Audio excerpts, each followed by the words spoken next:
Em nome do Pai, e do Filho, e do Espírito Santo. Amém. Muito bem, meus irmãos, chegamos à questão de número 18. Jesus Cristo fundou a igreja. Esse é um tema maravilhoso no nosso estudo do Catecismo em 60 questões. Ficamos uns dias aí sem gravar esses vídeos dessa série e vamos retomar agora aos poucos aí o nosso estudo do Catecismo em 60 questões. Isso aqui tem uma palavra muito maravilhosa. Santo Agostinho ele vai dizer que a Igreja Católica ela é Cristo entre nós. Ele continua a nos curar, a nos salvar, a nos alimentar, especificamente através dos sacramentos. Olha que coisa maravilhosa. Então, de maneira que nós já aprendemos isso, que quando Cristo batiza, quando nós estamos batizados, é Cristo que está batizando. Quando alguém recebe ali a absolvição no sacramento da penitência, é Cristo que está. No momento da consagração, quem está consagrando é Cristo na pessoa do sacerdote. Os sacramentos são isso, sinais sensíveis e eficazes da graça de Deus. Então, nós vamos desenvolver algumas ideias, como sempre, né?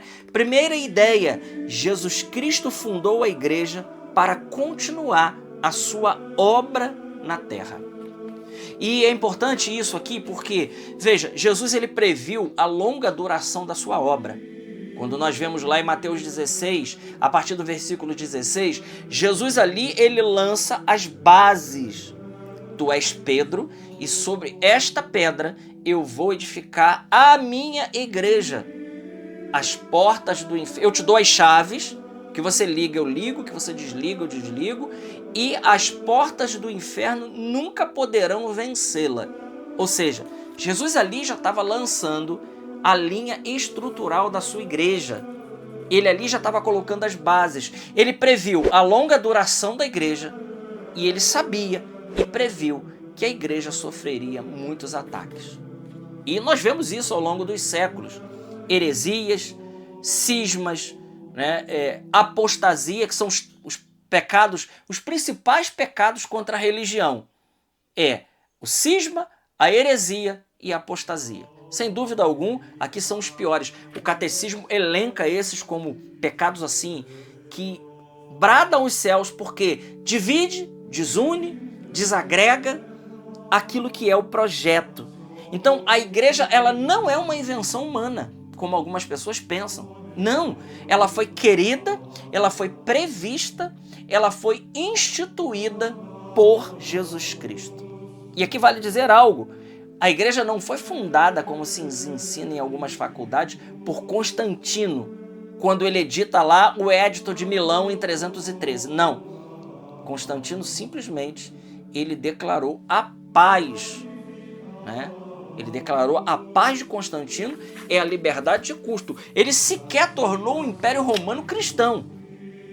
Não, a conversão ela foi indo aos poucos, um trabalho de santidade. Então, não é Constantino que fundou a igreja. Quem fundou a igreja católica foi Jesus Cristo. O que é a igreja? Segunda ideia, a igreja ela significa convocação. Um termo muito próprio. Então, a igreja ela é o novo povo de Deus. Isso é importante por quê? Por que a igreja é o novo povo de Deus? O antigo povo de Deus ele foi firmado e alicerçado nas 12 tribos de Israel, que são os 12 filhos de Jacó, que Deus trocou o nome dele para Israel.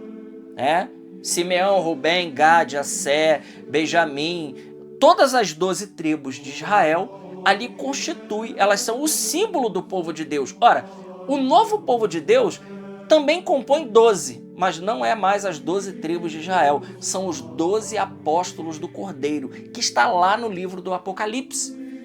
Então, a igreja, e por isso Jesus não escolhe 10, não escolhe 7, não escolhe 6. Por que ele escolhe 12? Ele escolhe 12 porque, teologicamente, ele está nos dizendo ali que agora não é mais o antigo Israel, mas agora a igreja, e por isso ele começa a igreja com os 12, para dizer que a igreja agora é o novo povo de Deus. Inclusive, Bento XVI ele tem um livro maravilhoso chamado com esse título, O Novo Povo de Deus, que vale a pena a gente conhecer. Terceira ideia, a fundação da igreja.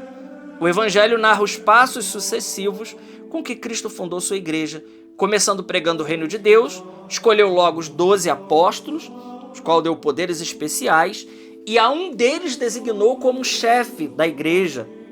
Fez milagres, né, para demonstrar que o reino de Deus estava chegando, e com a sua morte na cruz conseguiu a salvação de toda a humanidade. E a última pedra desta construção magnífica foi a vinda do Espírito Santo, aquele episódio de Pentecostes. Número 4, quarta ideia, o mistério da igreja. Meus irmãos, isso aqui é maravilhoso. A igreja, ela é mistério. Podemos dizer que Cristo edificou sua igreja dotando-a de características especiais, pelas quais é distinta das demais sociedades que conhecemos. A igreja, ela é humana e divina ao mesmo tempo, visível e invisível. Também é hierárquica e carismática, ainda que os carismas estejam subordinados à hierarquia que governa em nome de Cristo, sobre a ação do Espírito Santo, doador dos carismas. Isso aqui é maravilhoso. A igreja, ela é humana e divina, visível e invisível. Olha, hierárquica e carismática. A igreja não é uma democracia, como alguns pretendem pensar. Não, a igreja, ela é hierarquia, ela não é uma democracia, aonde nós fazemos o que queremos, aonde nós resolvemos por voto. Não é assim, a igreja não é isso. Nós às vezes confundimos a igreja. A igreja, ela é hierárquica, é carismática, é cheia do Espírito Santo, é visível e invisível, é humana, é divina, é humana porque estamos nós aí formando a igreja. Número 5, Cristo fundou uma única igreja e a igreja católica é esta verdadeira igreja. Aqui tem uma palavra que muitos não aceitam de jeito nenhum, que a igreja católica foi a igreja fundada por Cristo e ele só fundou esta igreja. Veja, o catecismo está dizendo isso. Cristo fundou uma única igreja. Ele falou de um só rebanho e um só pastor. A verdadeira igreja fundada por Cristo é... Quais são os atributos dessa igreja? Que você só encontra nesta igreja. Quais são os atributos que nós só encontramos na igreja católica? Vamos lá. Ela é una. E com isso nós dizemos que além de ser una, ela é única. E unidade não é uniformidade, porque nós temos diversidades de carisma, como nos ensina São Paulo, mas ela é una, ela é unida, ela é única.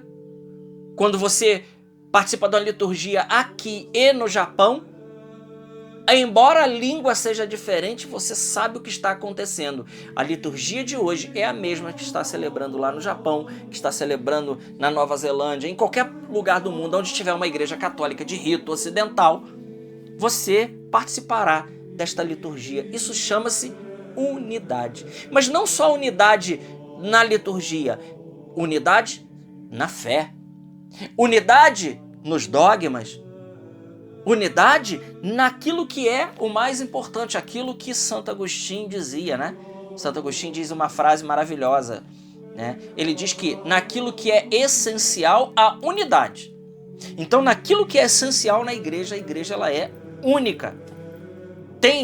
Podemos ter posições teológicas diferentes, sim, mas nós não podemos ter discordância naquilo que é essencial. Naquilo que é essencial, a unidade. Naquilo que é acidental, a liberdade. E em tudo, vai dizer Santo Agostinho, a caridade. Então a igreja, ela é una. Depois ela é santa. É um grande erro dizer que a igreja é... Erro não, né? É heresia dizer que a igreja, ela é santa e pecadora. A igreja não é santa e pecadora, a igreja é santa. No credo niceno constantinopolitano, que nasceu de 2 concílios, nós rezamos lá: creio na igreja una, santa, católica, apostólica. A igreja, ela não é... Nós não dizemos no credo lá: creio na igreja una, santa e pecadora. Não, isso é heresia.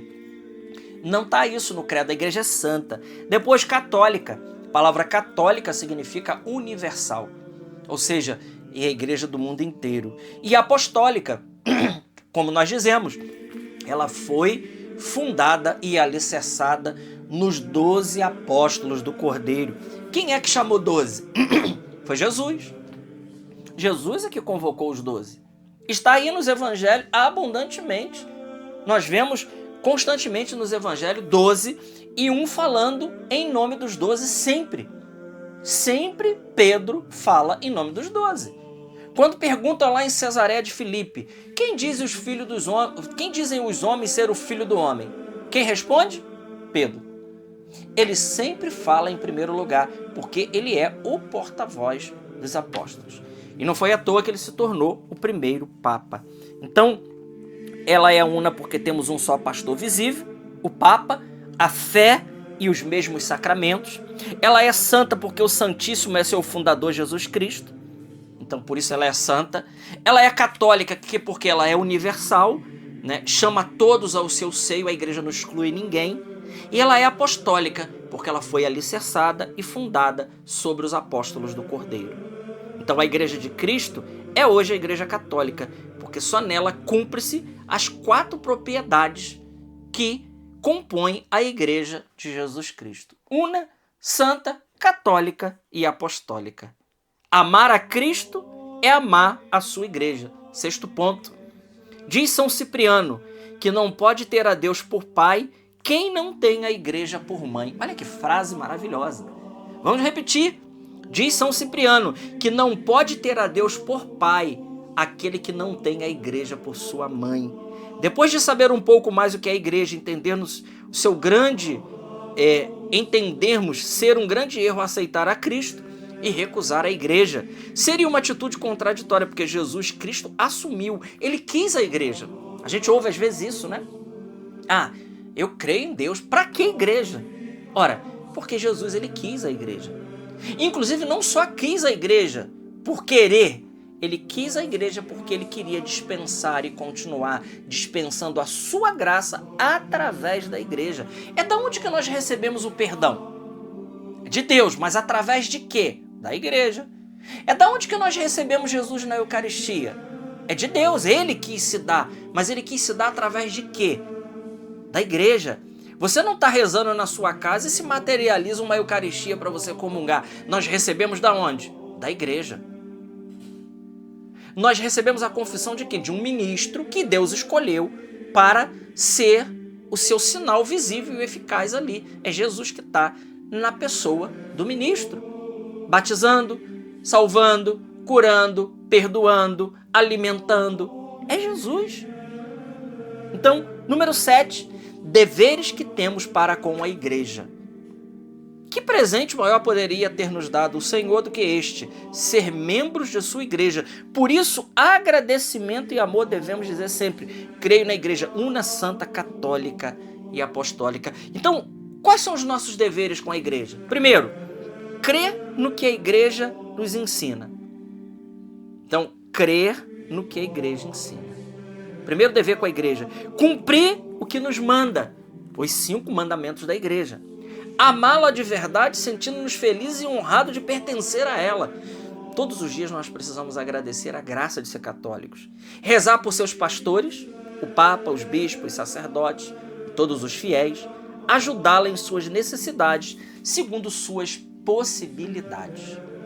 Então, esses são o mínimo, né, que nós podemos fazer pela nossa igreja. E eu quero deixar aqui os propósitos, né? Primeiro propósito, dar muito graças a Deus pela igreja. E meditar essa frase de São Cipriano, tirando muitas consequências práticas. Não pode ter a Deus por pai quem não tem a igreja por sua mãe. Até o nosso próximo estudo do Catecismo em 60 questões. Essa foi a questão de número 18 e espero você no próximo. Glória ao Pai, ao Filho e ao Espírito Santo, como era no princípio, agora e sempre. Amém. Deus te abençoe.